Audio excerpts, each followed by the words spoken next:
My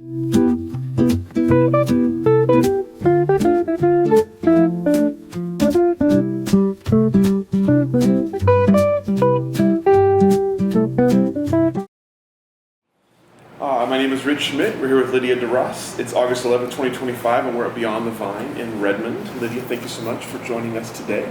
Honored to be asked. First question, let's get things started with why wine? Knew this question was coming because I haven't listened to them. I could answer that a lot of ways. I think for me, I fell in love with wine, and it wasn't love at first sight. It was over time. So to give an example, I got married at 21. I went to Napa Valley on my honeymoon, didn't drink any wine. You know, it wasn't my thing. I didn't like it. I drank cocktails the whole entire time. Went to tastings and wouldn't even just dumped it out. Anyway, so it was much later in my 20s that I kind of started drinking wine, and it was just, go to the grocery store, grab a bottle of red, something. I didn't know what I liked. I think those wines were there for a reason, so it's not knocking them at all, but they weren't expensive wines. They weren't well-made wines necessarily all the time, but they were just wine. And I think I fell in love with, over time, it was like the experience. So initially I was buying wine because it was something that I could share with friends around the dinner table. It was something where we get to have that experience where I'm going out to a vineyard or a winery and, having that experience in that place. Playing with food a little bit, but it was never about the wine itself so much as the experience at that point. And then there came a point in time a little bit farther on where I realized, people were throwing out these words at me in regions in France, and I was like, yeah, I don't know what that is. Like, you're talking about Bordeaux, is that a grape variety? You're talking about Burgundy, what do you mean? And I kind of wanted to understand it, at least so that I could have more intelligent conversations with the people that were asking me questions.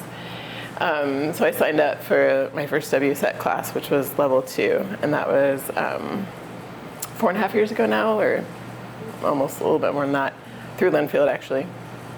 And took that class online. It was still during COVID, so everything was kind of online, and a little bit work at your own pace, but there was a test date that was set. And they gave me this list of wines that I needed to try, and through the class we're tasting the wines and we're attempting to write tasting notes, which, side note, how I feel about that now, but at the time it was just learning how to describe a wine, which was very helpful. But I remember here I was just drinking this one thing, and then they're having me try all these other things, and I'd never tried any of them before, or if I tried them, I thought I didn't like them based on one example, which is something that comes up a lot here in the bar. People are like, I don't like rosé, I don't like Riesling, and then they try something, they're like, oh my God, that's incredible. And I had that moment where all of a sudden I realized how much bigger the world of wine was from what I was used to drinking and, experiencing. And that was just that trigger in the course of taking that class where all of a sudden I just fell in love with wine more holistically. I started drinking the rainbow. I started spending, going from, my $7 bottle to spending, 20 and then 25, and kind of playing around with the differences in those $7 wines versus the $25 wines, both in quality and where it was coming from and how it was produced. And that was just like a moment for me where I realized, this is really cool. I'm really enjoying this. I'm enjoying learning about it. I'm enjoying the history of it, and how, it's all over the world, wine is, and different regions are, completely different. That you take that grape from here and you're trying that wine, but you try this grape from this other area and it tastes different, and that's when I really became obsessed. So shortly after taking that first class that I ended up quitting my job and taking a wine steward position at a place in Bend, and that kind of took off from there. I wasn't expecting it. It wasn't something that was in my life plan. It wasn't like this long-term dream I had to work in wine, but I think I started at the end of June 2021, the shop in Bend, which I absolutely love, West Coast Provisions, and their wine buyer at the time, I think he now manages the whole place, David, really kind of helped me understand so much about that job. I was coming into it as a wine nerd. It was a place I had been shopping just since I started falling in love with wine. So several months I had been going in there and like picking up a bottle or two to take home. And then he ended up hiring me for this position, so I got to go there and learn a lot from him. And I wasn't there super long, but in the time I was there, I just fell in love too with the industry. And I remember like moments from that job. One of the cool things that he was like, yeah, if you start this job, you'll be able to taste with the reps with me. And that was just like mind blowing for me, right? You know, like I'm brand new to this. I didn't start in this industry at all. I never worked in restaurants. Or hospitality, and so I was like, okay, cool. And we're all wearing masks, you know, all the time in the store because it's still kind of COVID. And so a rep would come in with wine, and we'd go into this like back little tiny storage room, and we'd pull down our mask and try the wine, and they'd be talking to me, telling me about the wine. I had panic, total panic, because I was like, no idea what you're saying. You know, like I took this class, I thought maybe I knew something, and then you're telling me about the wine, and everything you're saying is going over my head, and I didn't want to tell him that, so I was just kind of like nodding, like, yeah, I understand. Did not understand. And I remember just like feeling so intimidated, like I will never get this, and you know, going home and like reading more and looking up those producers and trying to understand what they were saying about the wines.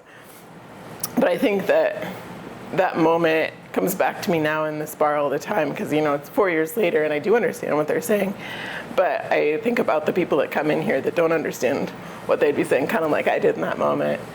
And so that kind of, all these little experiences added up in wine for me to create this place where I hope that I continue with that vision of understanding the way I felt about wine, things I got excited about, moments I had where I felt overwhelmed or intimidated, or I've gone into places, because wine historically can often feel very intimidating. You know, you can go into bars, and even bars that I love, I will go into and instantly feel like I know nothing, even today.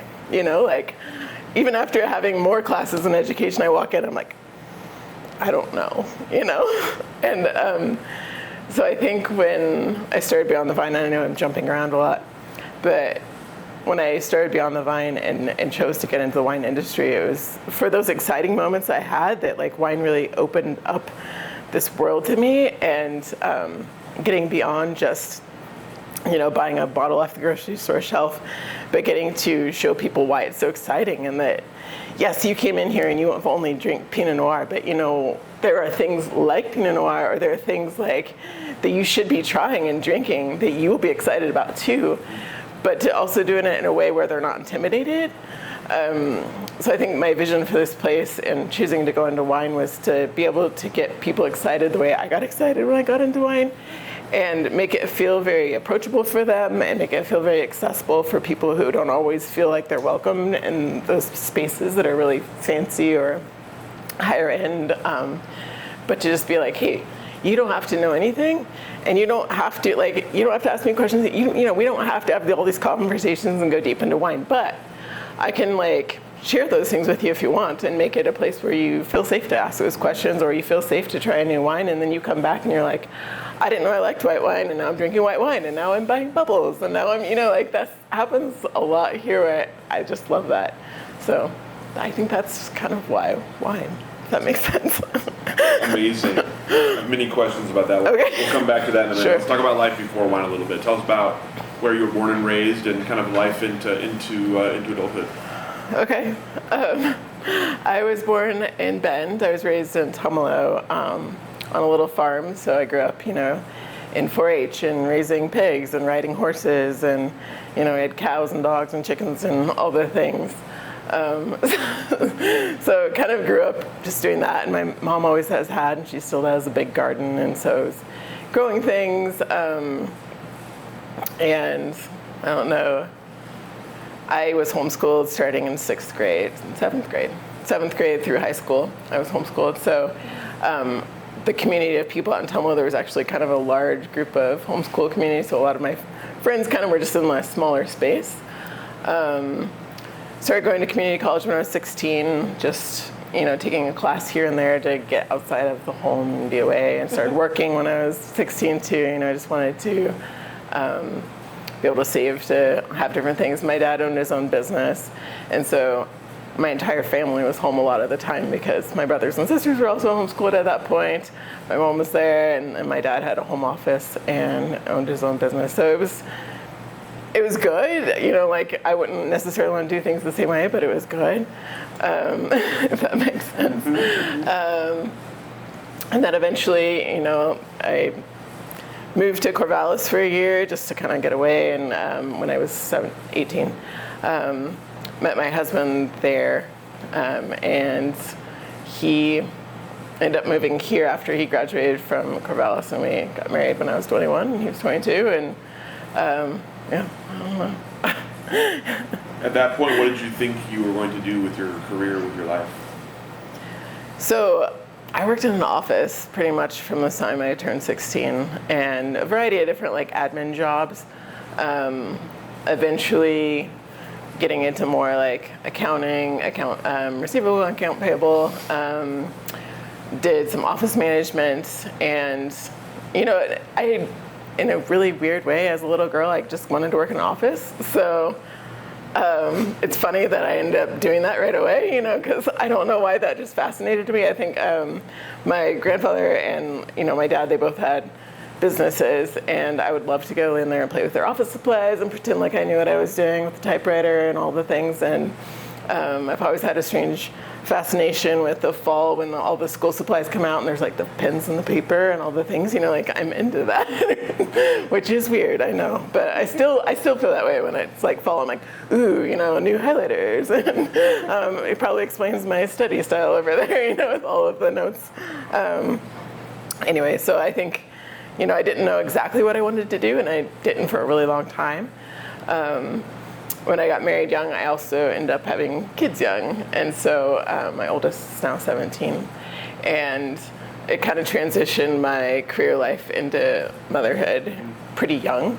And so I still didn't really know what I wanted to do. And I think a lot of what wine has done for me is it's been a path of discovery for myself too. Because my kids were old enough by 4 years ago that I was able to have a lot more independence for my career. So I kept working some, mostly for my dad, who had his business, and it wasn't something like I love my dad, I love working for my dad, but it wasn't a business that I was really interested in pursuing. And he was talking about like, oh, you could take part ownership and you could take this business over, and I was like, I don't have any passion or excitement for this business. Like, yes, I'm good at it, but like, it doesn't mean I want to do it. And I think when I took that wine class and I had that revelation for myself, and then just had that first opportunity to see it as an industry, I knew then like that this is something that I want to do, but it's not because I want to make money at it necessarily. It's because I love it so much and it lights me up inside, and I'm excited about it, and I didn't have really those moments before in previous jobs. So let's talk about the first wine class a little bit. You mentioned obviously kind of during the pandemic through Linfield online. Yeah. Tell me about what your expectations were going into the class, and what were the biggest sort of revelations, surprises for you as you were starting to learn about wine on that level? Yeah, I think like basic goals, and this sounds silly, I mentioned it earlier, but like I didn't know. People were like, oh, it was a red Burgundy. I'm like, and that means what, and or they would, just like throwing out, because there's grapes associated with regions, in Europe, and you're like, you're just supposed to know what that is. And same with like Chianti. Like I bring that up because a lot of people still come in here and they're like, Chianti is a grape, right? I'm like, I know exactly how you feel, but it's just so different from our domestic wines and how they're labeled here and when you go to the grocery store. And so I think my main goals were to understand that, because like people would say this stuff and I didn't know what they were talking about, and I don't like feeling uneducated or like I don't know, and I'm somebody who's always liked to learn. And so I think like my main goals were to kind of have more of a holistic understanding of wine regions and grapes and styles, and I wasn't really looking to pursue it as a job, and I wasn't looking to necessarily change what I was drinking. Like, so those things were a surprise for me. It's still a surprise. I didn't think I was going to open a bar until 2 years ago either. So I think that's something about wine that keeps happening, is it in a way, has just chosen my next steps a little bit, or based on it, I've chosen my next steps, and the passion for it hasn't died down.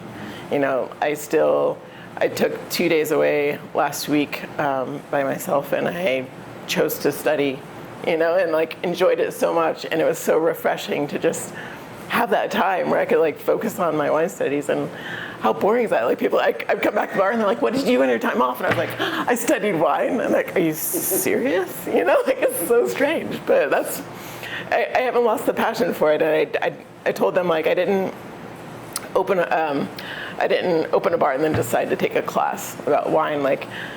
I took a class about wine and it led to me opening a bar. So, that really was the core reason. I truly just fell in love with wine and in love with wine education. And I think that's why I want it to be that for other people.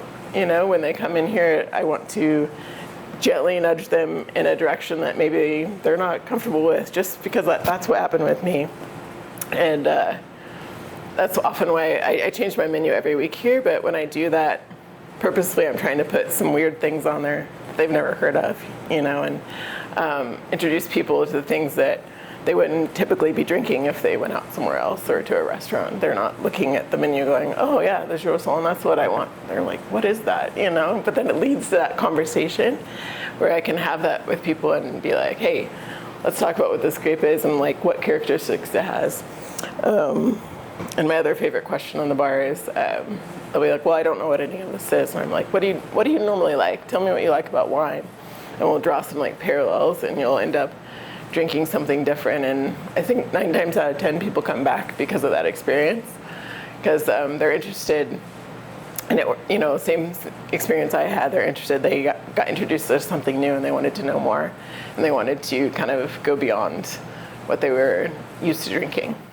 So the class kind of propelled you forward, as you mentioned, and to a point where you're quitting your job and you're starting as a wine steward, kind of untethered, I guess. So tell me about that a little bit. Tell me about that feeling as you were taking your first step into wine hospitality. Yeah, I think for a lot of people, myself included, COVID was a bit of a turning point. Both personally and professionally, it was.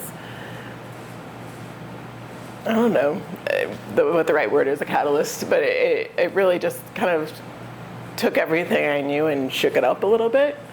And I think that ending up in wine and in hospitality, that experience, it was intimidating, especially at first, to be able to, I've never done this job. You hear people are coming in and asking me for recommendations on wine, and I can tell them a few because I've had a few, but the selection of this place, West Coast Provisions, is amazing, and it's huge. And I had only tried, a handful of the wines at the time too. And so I think coming on new like that, and I know my employees tell me the same thing here, so I try to let them try things. When somebody else chose the wines and is passionate about them, but you're also in charge of helping sell them, was intimidating, especially coming from this place where I don't know all the lingo and I don't know all how to do this. But I think that one thing about jumping into that world, and I felt this at my next position and then here, is it's not really, I don't ever feel like I'm selling something. I feel like I'm just sharing about something I love. And I think that you can sell things that you love, you know what I mean? Because I never really think of myself in sales, even though I am.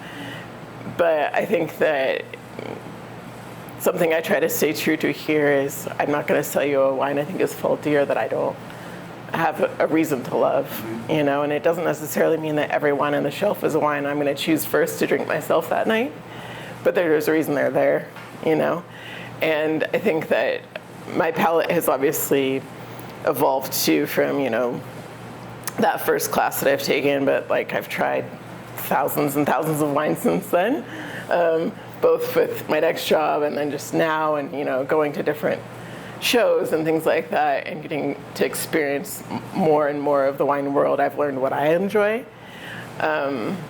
which is really a privilege to get to do that. Like, not everybody gets to try that many wines on a regular basis, so I feel grateful for that. But it's also like my palate has evolved, and what I enjoy has changed, and also I think what I know I can sell and what I've learned that this community is going to get behind. But I throw some curveballs in there too, because I've been surprised still with things that Redmond has been like, look what we're selling in Redmond, Oregon. Like, this is wild. People are like into this thing that I'm into, but I didn't know you'd be into, you know. And price point, the same thing. I try to, with the menu, I try to make there always be a wine on there that's like approachable for everybody to, you know, spend money on. But every now and then, you know, I'll put a higher end glass pour price on there of something I find really, really cool. And I'm like, nobody's going to buy that. And then we sell out of it that week. And I'm like, you're kidding me. How does this happen? You know? Anyway, I lost track of what you asked. No, you didn't. It's fantastic. I love it. I love it. I'm going to come back. I have many more questions about starting the shop, so we'll bring it back to some of the philosophies there. Let's talk about, obviously you mentioned sort of confidence in being asked to be an expert on something as you're learning it. Yeah. Tell me about some moments from West Coast Provisions. Were there times when you felt like you knew enough, you knew something, you helped someone make a decision, you had a moment of feeling like you were on the right path? Yeah, I think, so when I go back to that point, and, you know, it definitely took some time to understand even just how that job works. And David, who's there, he was wanting to go work harvest somewhere, and so he had kind of had me do a little bit of the wine buying while he was gone, and then he would check in, you know, to make sure everything was going right and that I was getting wines that he wanted, because it wasn't my shelf at that point to decide everything. And but I remember in that period of time getting more familiar with the shelf, and I was doing a lot of kind of research on my own, so I would kind of take a section of the wines that we had and go home and like learn about those wines. I'm an overachiever by nature. So I just only wanted to be able to speak accurately to those wines. But I think one thing that I remember learning with one of the regular customers that he had come in there was learning what they liked. So remembering, okay, I know that last week they purchased these two things, and so when they'd come in, I would ask them, like, what was your impression of those wines? And if they were like, yes, I love them, you know, find something in that vein for them, or, you know, like, this one was just too light for me, kind of choosing something different. And a lot of what I learned was just listening to the customer and listening to, because not everybody has my wine palate, and not everybody, you know, can spend the same amount of money on wine either. And so something that still helps me now is like making sure I'm listening to the needs of the customer and their preferences, and being willing to push them a little bit, because I think that's an important part of like getting into wine, is being willing to try something new. But if they come back and have feedback on that wine, making sure I'm understanding what that feedback is and being able to offer them something else that's more in line with their palate. What did you find was the most important factor for people buying wine? What have you found? Is it price? Is it label? Is it varietal? Is it what is the story? Is it here or in general? Oh, I think in your experience. Okay, I think that my experience here has obviously been, I only worked at West Coast Provision a few months, and then my next job a little bit longer. I think I've had the most experience now, even though I haven't been open 2 years. The longest period of time I've been selling wine has been here. But I think that they're different experiences. So like my first job, it was a wine shop, not a bar. So we weren't serving people wine. So I think that when you're like looking at wine, yeah, labels definitely draw you in. They had a lot of wine shelf talkers so that you could kind of read notes on the wines, which was really helpful, especially in that scenario when you're not getting to try any of the wines. And not everybody wanted help looking for a wine. You know, they were kind of like, no, I got this. Like, thanks for asking, but no, I'm going to pick my own wine. And here I have a smaller selection, and I actually probably have 3 times what you see out there on the shelf, but I rotate it so much that there's not always a ton of inventory for one particular thing. But I thought about trying to create, you know, the same kind of experience, but what I found here was the majority of people that come in here are staying to have a class. And they're like, oh yeah, I'm just gonna have one glass. And then 3 hours later, they're here with their friends and they've ordered like tons of food because they're like, we wanna hang out and we wanna stay. So it becomes less about the labels at that point because half the time they're not even seeing the bottle that you're pouring for them. And I think often at first it is about, okay, well, I read the menu, and I started adding on my menu last fall, just like a one-liner on basic wine notes, because I found that it gave people a little more confidence in ordering a wine, even if it wasn't, it was my interpretation of the wine. And some people still have questions. Some people feel a little bit more empowered when they're like, okay, I don't know what the wine is, but I know the notes, that's what I'm gonna drink, and they don't wanna ask you for what they're gonna drink, and they wanna pick something, and that really helps drive that for them. So I think that first glass, often it's them picking off the menu, but I think that you build trust with your customers, and I have a lot of regulars, which is really cool. I get some tourism, but I would say that the base of what I get here is regulars, and it's always a compliment when people come back or when they send friends in. I do a lot of word of mouth because my advertising is fairly limited. I haven't spent, initially I was like, oh, I have to invest in this, and I was like, that's not even what it wasn't drawing in the people I thought it would draw in. But I think that when you build trust with those customers, then they come back and they're like, well, tell me what I should drink today. Or what do you think of this wine? Or what's your favorite wine on the menu? And because I rotate it so frequently, there are those people that come in all the time and are like, okay, what are you excited about this week? That's what I want to drink. And that's always such an incredible feeling because I'm new to this and I don't know everything. But to have that kind of trust with people where they're like, we really like what you poured us the last time, and pour me something else that's going to surprise me. And I find that demographic for who says it, it's all over the board. There's people who are 21, 22 coming in here and doing that, and there's people who are 65 coming in here and doing that, But you kind of just build that relationship with people, and then they start to trust you and your palate, and they want to explore a little bit, which is really what I love about this and what I love about wine. So tell us about the second job and what propelled you from that point to this point. What was the kind of the step for you that was like going from I'm selling wine in a job to I want to have the place? I was happy, sad, mostly sad at first, leaving West Coast Provisions because I think I could have stayed there and just had a blast. I love that shop. I love the people that work there. But it was a 40-minute commute for me. And, just a consideration in my mind for, 40 minutes there, 40 minutes back. And there's a kitchen store downtown Redmond that was getting ready to open, and they had a sign on the window that said they were opening a wine bar and we're looking for a wine professional. And of course, I didn't really consider myself that, but I thought I'd apply anyway. I remember meeting with the owner, and I was just like, I have very limited experience. I've worked one wine job for the last 4 months. I'm like, this is what I know, which isn't a lot, but I'm excited about it. And if you hire somebody, I'd love to work for them and be some sort of position involved in wine. She's like, well, I think you could manage it. I was like, sure, And anyway, so she hired me, and at the time the goal was to open a couple months later, but it ended up getting pushed back. They had a big flood situation, and I ended up doing a lot of other things in the meantime. She kept me on staff, and I did everything from inventory in the basement with a headlamp on, literally, to hauling lumber to their upstairs apartments, just because I wanted to stay busy. And it wasn't wine related, but I knew that was coming.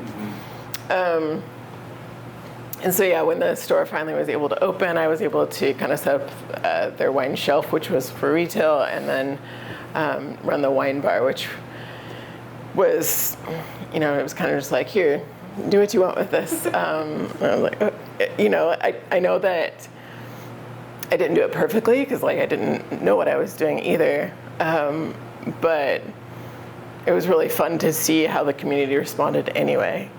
And I learned a lot, and same thing here. I continually am learning and adjusting things, but I learned a lot. But I think what led me from that to this over the next year and a half was people were really excited about the events. They were really excited about the wines. They would come in, and it was such a small space. The wine bar space was small itself inside of a bigger retail shop. And so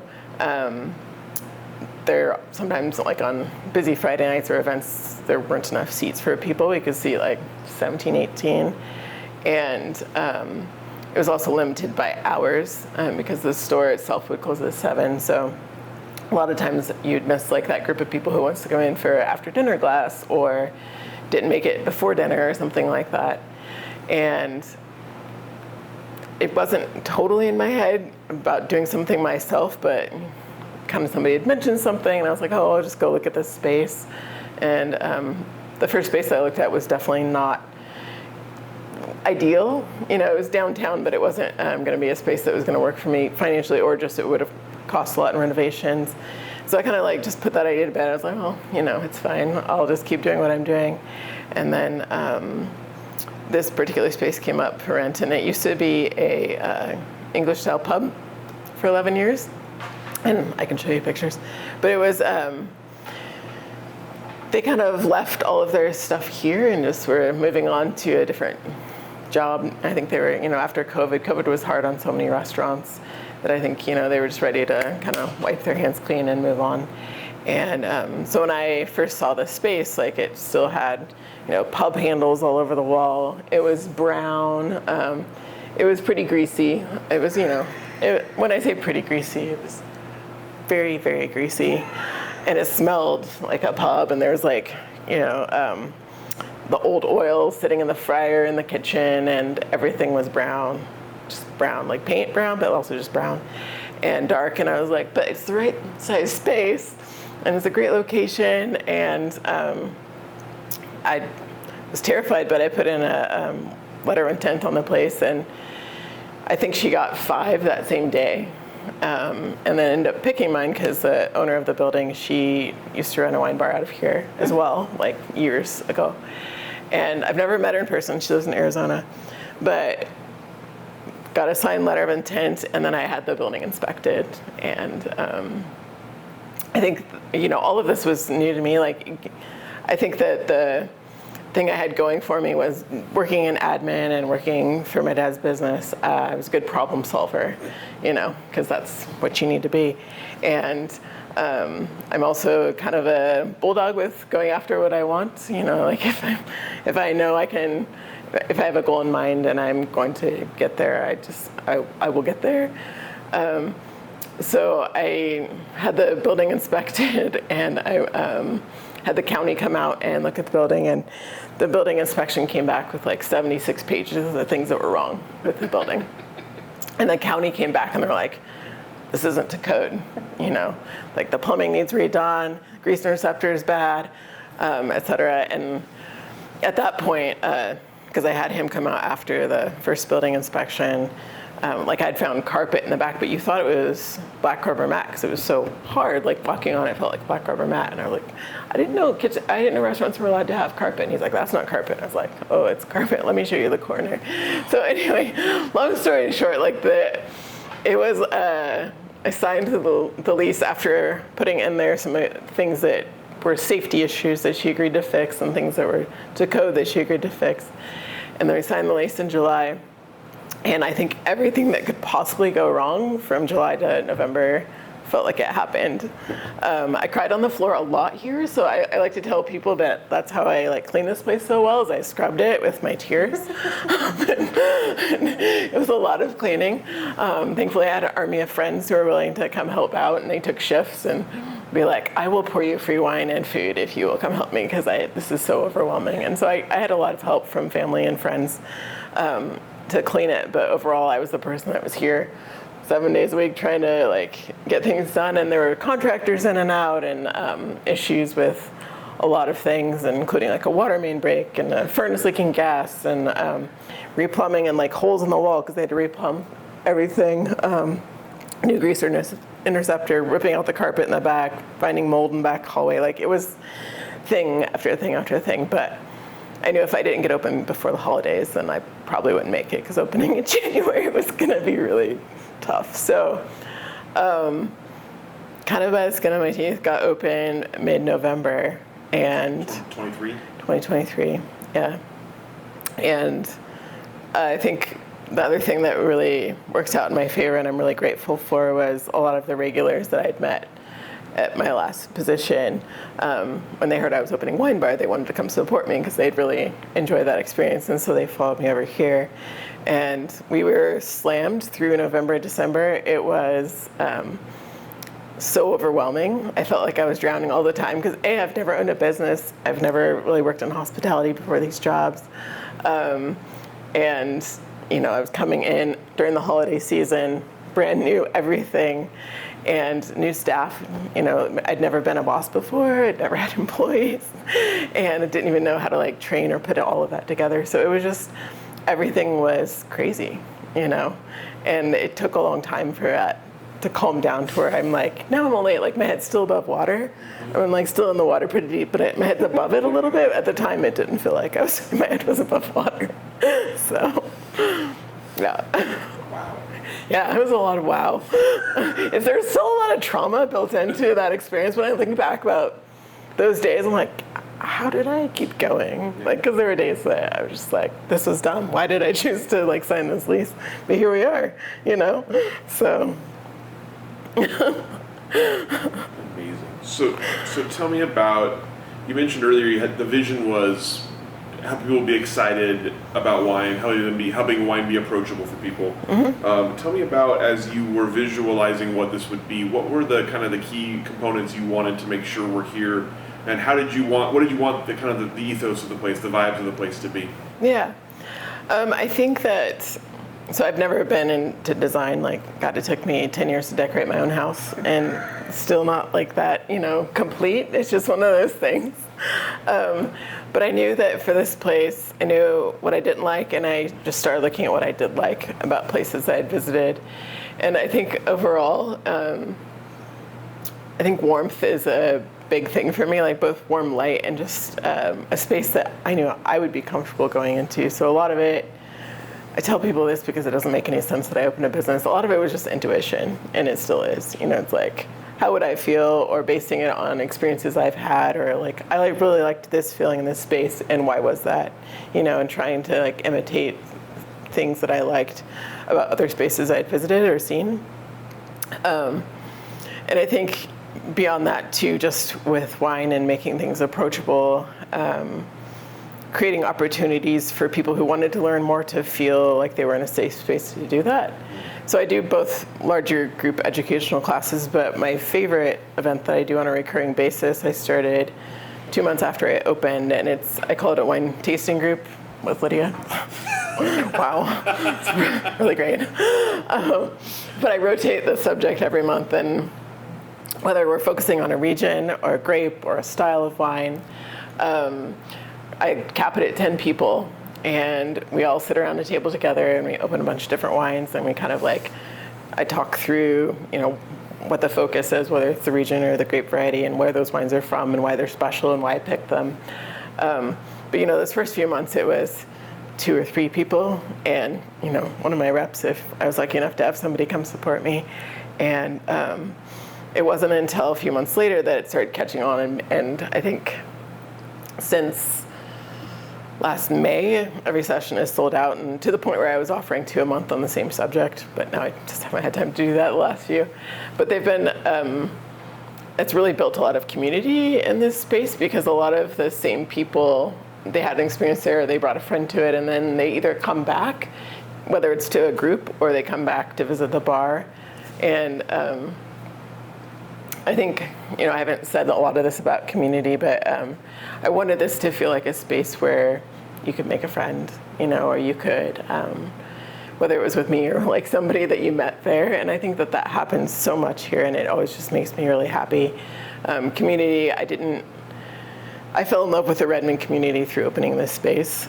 Honestly, I haven't spent a lot of time out doing other things in the community lately. I'm here a lot, but I've made a lot of amazing friends here, and other people have met friends here. And I think the wine tasting group was a good way, especially for people who aren't super extroverted, to come. And it's we're all sitting around the table, including me. I'm sitting down. I'm not standing over you talking. Not that that's intimidating. You just met me, so But getting to be okay, so here are things we can relate with. And I started, because I'm admin office person, I started creating worksheets that would like explain a little about the wines, and on the other side, it would tell like the common tasting notes. So that, people always love to talk about what they're getting in a wine. Kind of going back to something I said earlier about WSET, I finished my level 3 last year, and I love that program. This is not a knock on it, but I think one thing that was kind of limiting in that program is that when you're describing the wines for your blind tasting, like you have to stay within the box of what they allow you to describe that wine as. And so like everything I was learning was like, okay, but how does it fit in this box of like the characteristics you're allowed to put down? And I kind of do the opposite for this. I'd be like, okay, so here are things that are pretty common for that grape variety or for that region or for the age of that wine. Like this is describing the primary characteristics of like what the grape is saying. There's the secondary, which is talking about the winemaking, and then there's the tertiary, it's talking about the age. So like you can get some basic stuff from here, but like let's not limit to that. What does it remind you of? What are you getting? Because I think the thing that's limiting, that because I've had a lot of different people from different cultures come here and different backgrounds, is they didn't grow up the same way I did, and there are tasting notes on WSET that I'm like, I don't even know what that is. I've never had a blackcurrant. So I think that I always tell people like, this is a starting place, but it's not the ending place. So like you grew up with a different experience in life. You grew up with things that, your mom made you, or you grew up eating, or you grew up smelling because like you grew different things, and that's okay to say. And people have a great time with that too, because it makes the wine feel more approachable, more fun, because they're not like, oh, I said this completely wrong. I'm like, no, you didn't. Like that's what it reminded you of. So that's kind of fun, I think, for people to kind of feel comfortable creating their own tasting notes. Maybe it's going to be something on the list. Maybe it's going to be something and something else. But I don't know if that makes sense, but it just kind of allows them to explore without feeling like they have to be in that same bubble. What other types of events are you working on here, and what do you feel has been the most successful, both in terms of bringing people in and getting people to return? I do a lot of events. I had to back off for the summer because it's been too busy, and I had some in the February where I was like, I just did 4 events in a week, and that was just too much. So besides the wine tasting groups that are kind of a small group thing, and the bar stays open for those, so I kind of think about them in terms of, is this a ticketed event where I'm closing the bar for it? Or is this an event where it's drop-in, or an event where I can stay open? And I've kind of felt that out a little bit because, like being a newer business, you want consistent hours, so you don't want to be closed all the time for things, but at the same time, people like being included in something where like you're closed and they're a part of that. So I think besides the wine tasting groups that are small, we've done a lot of like drop-in, like tasting with wineries or winemakers, but I've done some educational events where we talk about like farming, something that's really important in my book. We've done different food pairing things. So I've worked with different chefs in the community and restaurants in the community to do events where we'll do maybe a 4 or 5 wine flight, and it's paired with different foods. So that's been really fun to do. My favorite event last year, I did an anniversary dinner with, and maybe my favorite event because I actually got to sit down and be a part of it. But I did a dinner with a local restaurant here, Feast, and the owners, Chris and Emma, are just fantastic humans. But I tasted the wines that I wanted to use with Chris, who's the chef and the owner, and he came up with just this incredible menu. And so we did a 5-course dinner here, and it was just the most fun. It sold out immediately, and I want to do something similar this year, so I already have it on the books with him to do it again. But so we've done something like that, which was a little classier a little bit, than maybe what people normally experience when they come in the bar. But we've done like more casual things too, where I've done dinners with bangers and brews, and we've done different kinds of sausages or like sausage and sides. And then coming up next month in September, I'm doing like a Rhone Valley dinner where we're going to do like Rhone Valley wines and then pair it with barbecue, just to kind of make it fun, not too complicated for people, so that you can kind of have both experiences with the food. You can have like the 5-course dinner, but you can also have like barbecue and some really cool wine from France, I find that like playing with different price points and event styles makes it fun for people too. So kind of try and do those. So like fancy is that when you put your nicer car on? Yes, Okay, exactly. Excellent. Yeah, Awesome. as Travis would know. Speaking of Travis, I want to talk about the getting to know the wine community a little bit. Obviously, having a shop like this where you're making all the decisions and this is your inventory now, I'm curious about how you wanted to reflect various regions, especially Oregon, and getting to know the people whose wines you're going to be stocking. Yeah. That's just another component of getting into wine that made me love it was the people I've met along the way. And there are definitely just so many talented, amazing winemakers in Oregon that I've had the pleasure of getting to know, and Travis Totto de la Boo being one.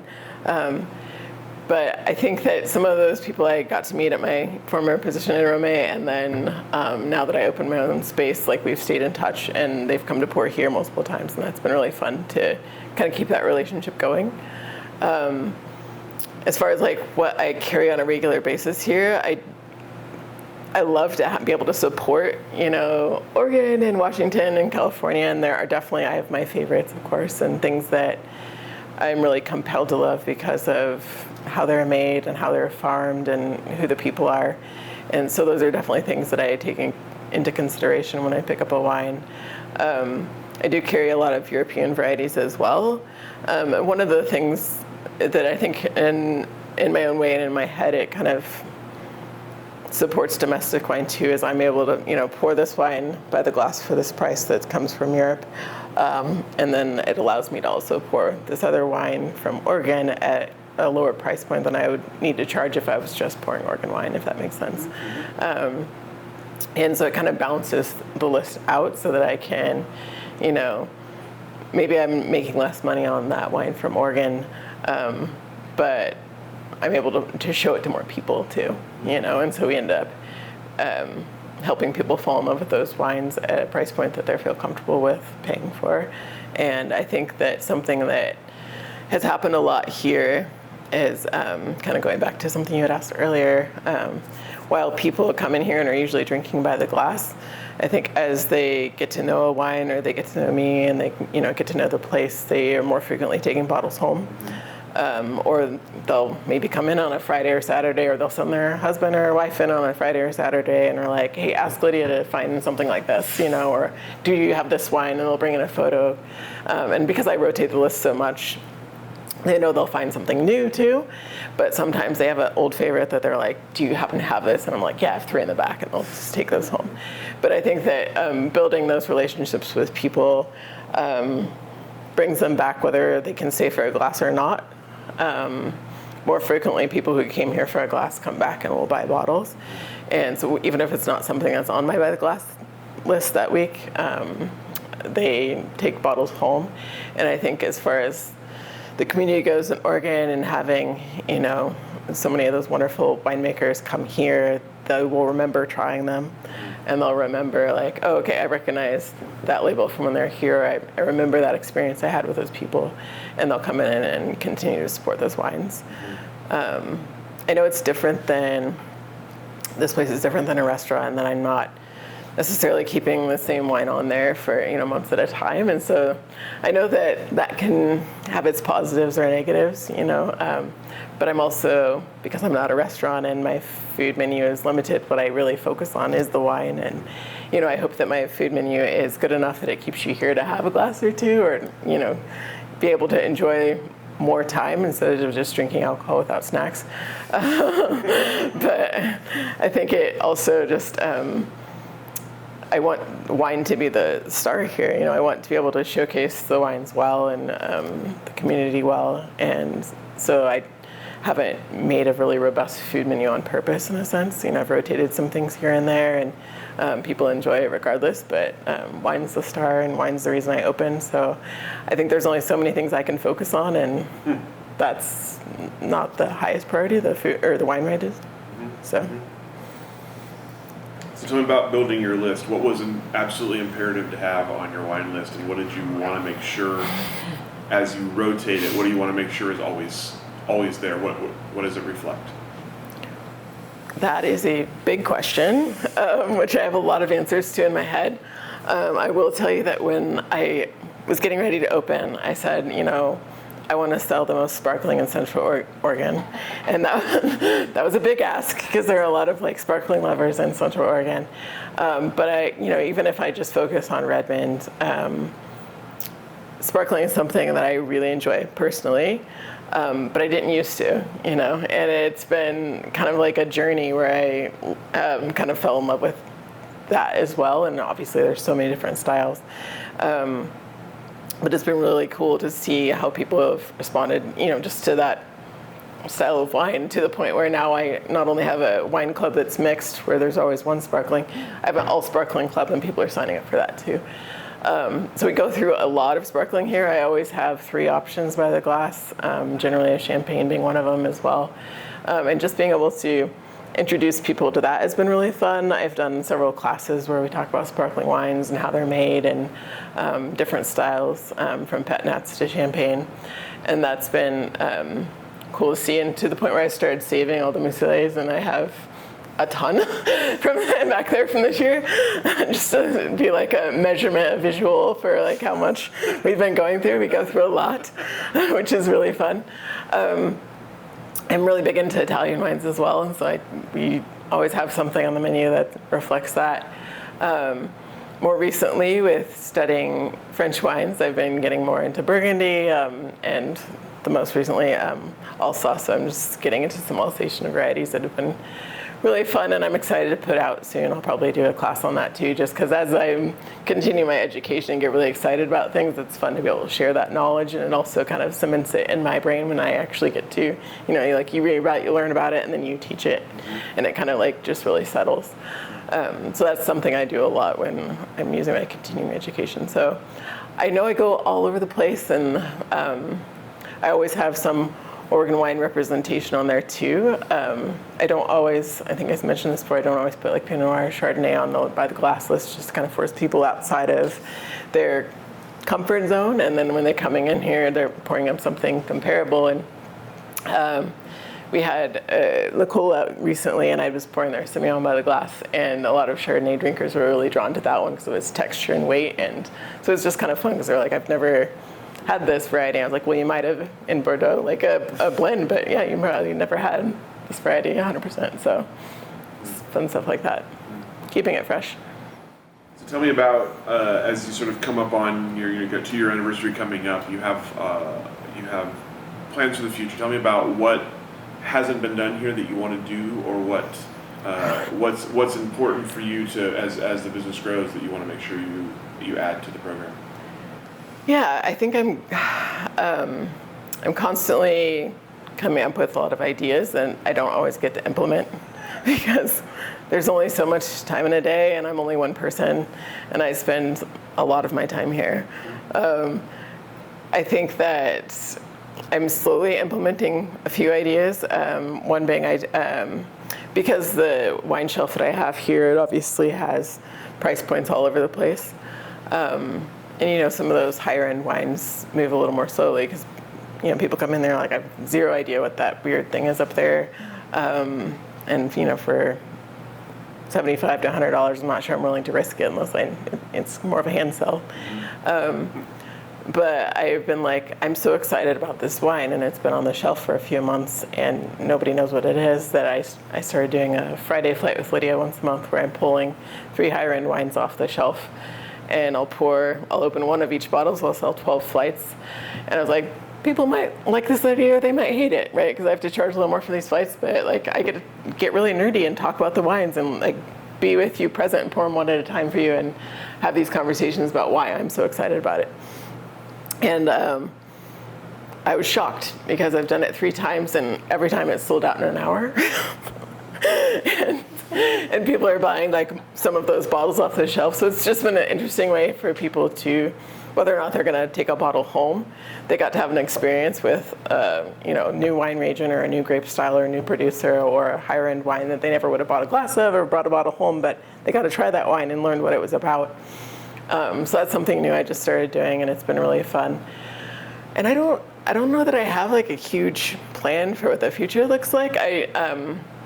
One thing in my head I want to stay true to why it opened. So I want to stay true to that, that initial vision as much as possible.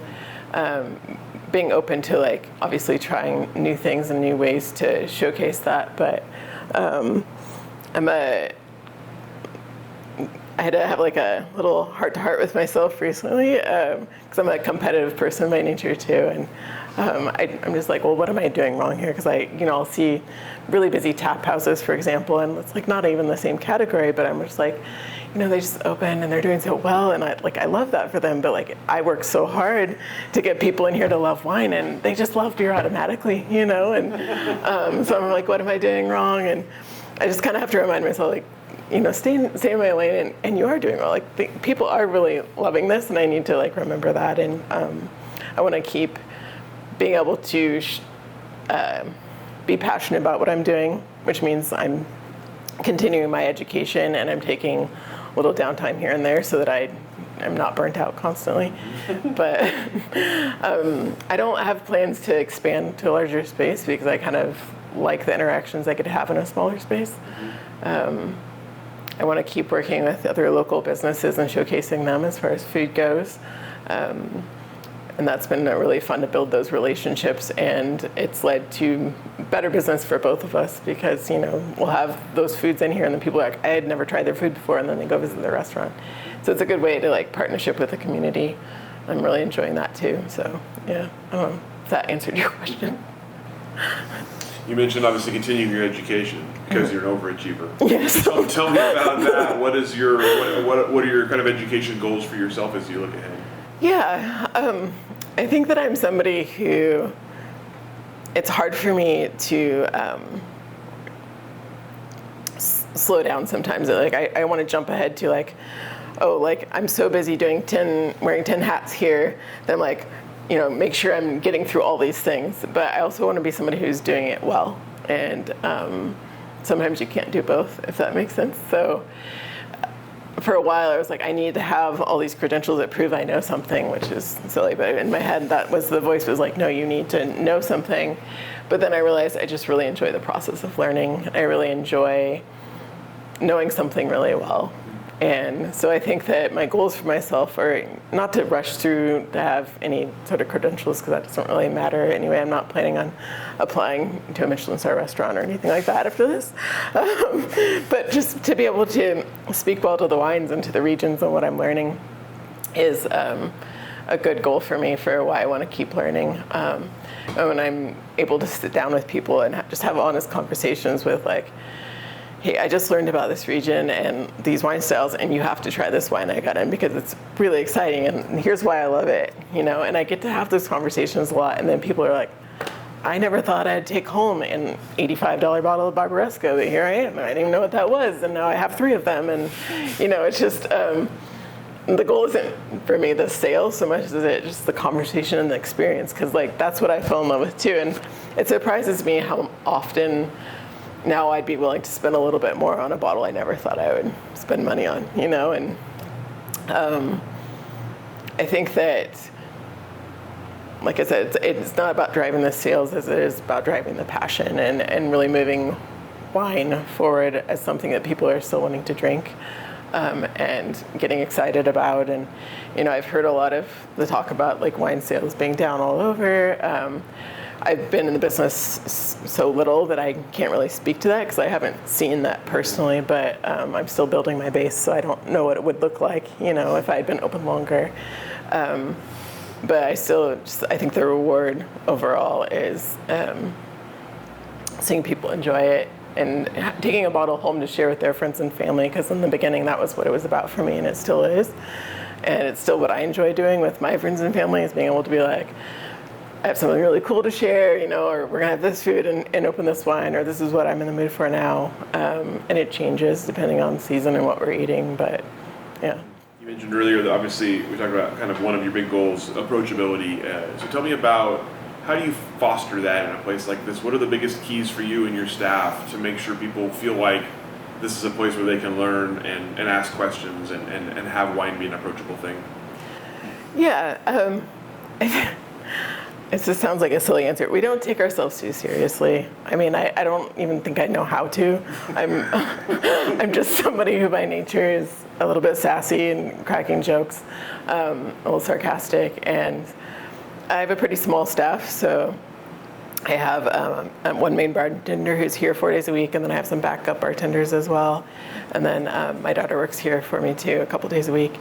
And I think that, reading people is a big part of this, and I'm kind of a person who's an empath, so recognizing people's cues for if they're comfortable or not, and kind of reading their expressions to see like where they're at, and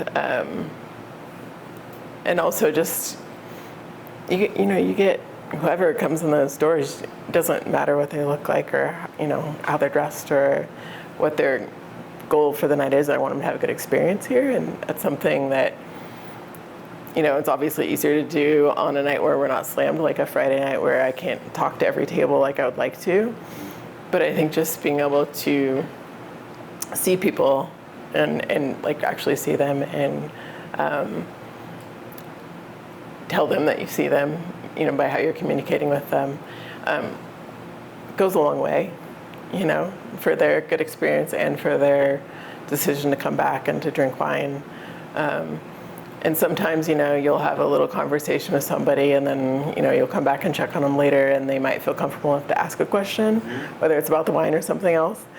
But it's just kind of that slow build where you want to build trust and just a good experience for them, and it just lends itself to relationships where those people keep coming back, and then they want to join wine club, and then they want to come to an event, and whether or not they do all of those things, it doesn't matter so much as just making sure I'm doing the best I can to give them a good experience and to make it feel like a comfortable space for them to be in, and safe space. Last question for you. Okay. Let's go ahead a little bit and say you're looking back on your time with this place. What makes it a success for you? What, if you look back, what will have made this a successful business for you? Save the hardest question for last.